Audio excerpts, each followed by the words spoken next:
তিনি এই বিদ্রোহী তো এই ডিগবাজি, আবার তার বিরুদ্ধে ব্যবস্থা নিতে গিয়েও কোনো এক অজ্ঞাত কারণে চুপ করে যায় তৃণমূল নেতৃত্ব। মানে শেষ ধাপটা আর যায় না। কথায় কথায় তিনি নতুন দল তৈরির কথা ঘোষণা করেন। রাজনৈতিক নেতাদের ভবিষ্যৎ নিয়ে তার বুলির শেষ নেই। এহেন ভরতপুরের তৃণমূল বিধায়ক হুমায়ুন কবিরকে নিয়ে আজ মারাত্মক দাবি করেছেন মুর্শিদাবাদের এক কংগ্রেস নেতা, যা ঘিরে নবাবের জেলায় রাজনীতির জল আরও ঘুলিয়েছে। অধীর চৌধুরীর বাড়িতে গিয়ে মেঝের মধ্যে বসে অধীর চৌধুরীর হাতে পায়ে ধরে তিনি লোকসভার টিকিট চেয়েছিলেন।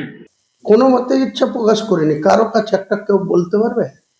বরঞ্চ কংগ্রেসের অনেক নেতৃত্বরা অনেকভাবে যোগাযোগ করে। হুমায়ুন যদি ক্ষমতা থাকে তার পিতৃপুরুষের নামে অন্তত পক্ষে তিনি শপথ করে বলবেন, হ্যাঁ এই কথা মিথ্যা।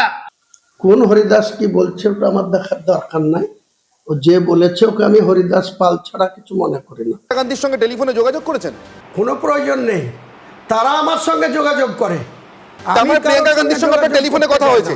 বলছি তো, তার কোনো লোক আমার সঙ্গে যোগাযোগ করেছে, কিন্তু আমি কারোর সাথে যোগাযোগ করার প্রয়োজন মনে করে না। প্রিয়াঙ্কা গান্ধীর তরফ থেকে যোগাযোগ করা হয়েছে বলে আমার কোনো খবর জানা নাই, আমি আকাশ থেকে পড়লাম। আপনি মুর্শিদাবাদের ভরতপুরে তৃণমূল কংগ্রেসের টিকিটে নির্বাচিত বিধায়ক, আপনার সঙ্গে প্রিয়াঙ্কা গান্ধী অথবা তার কোনো দূত টেলিফোনে মারফত যোগাযোগ করেছেন কেন? করতেই পারে একটা রাজনৈতিক কর্মী। আমাকে যদি কারো মনে হয় যে এর দ্বারা কোনো কাজ হতে পারে, এর দ্বারা তার পার্টির কোনো উপকার হতে পারে, প্রস্তাব আসতে পারে না। প্রিয়াঙ্কাজির মতন নেতৃত্বের এত মাথা ব্যথা হবে তাকে নিয়ে কেন, এটা আমার জানা নেই, এটা আমার ব্যাখ্যার বাইরে। চেল্লা কুমার, তিনি এই ওয়েস্ট বেঙ্গলের দায়িত্ব ছিল। ওনাকে 2023 সালের ডিসেম্বর মাসে বলে এসেছিলাম যে 2024-এর ইলেকশনে অধীরবাবু হারবে। এমন ভাবে তিনি জ্ঞান বিতরণ করেন, এমন ভাবে ভোটের সংখ্যা নিরূপণ করছেন যেন মনে হচ্ছে বোধহয় আমরা আর্যভট্টকে আবার নতুন করে দেখতে পাচ্ছি।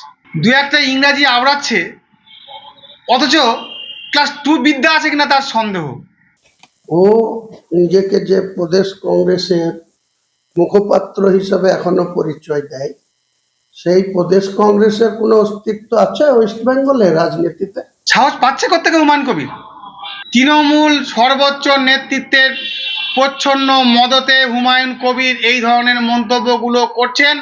সে করতেই পারে, ও নিজে ওর কৌশল ও করবে। গ্রাসরুটের মানুষরা কি চায় সেটার দিকে আমার বেশি গুরুত্ব আরোপ করেছি, করব।